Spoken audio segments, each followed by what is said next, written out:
আপনাকে ভোট ব্যানার্জি যত মন্দিরের প্রতিযোগিতা করবে আমি তত একটা বাবরি মসজিদ বানাচ্ছি, আরও গোটা পশ্চিমবাংলায় আরও 10টা বাবরি মসজিদ তৈরি করব।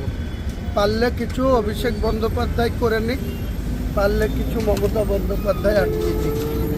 আপনার সিকিউরিটি এবং অতি চৌধুরী সিকিউরিটি একই সিকিউরিটি, কেন্দ্র সরকারের সিকিউরিটি ব্যবহার করছেন, সেই প্রসঙ্গ রাজ্য তুলেছেন। সরকারের পুলিশগুলো কি ওর বাবার ঘর থেকে মাইনে দেয় নাকি, যে ও রাজ্য সরকারের 100 পুলিশ নিয়ে ঘুরে বেড়াবে আর আমরা ভারতবর্ষের নাগরিক না?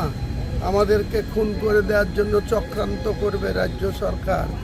তো আমাকে প্রোটেকশনের জন্য, আমাকে বেঁচে থাকার জন্য, আমার নিরাপত্তার জন্য কেন্দ্র সরকারের সিকিউরিটি থাকতেই পারে।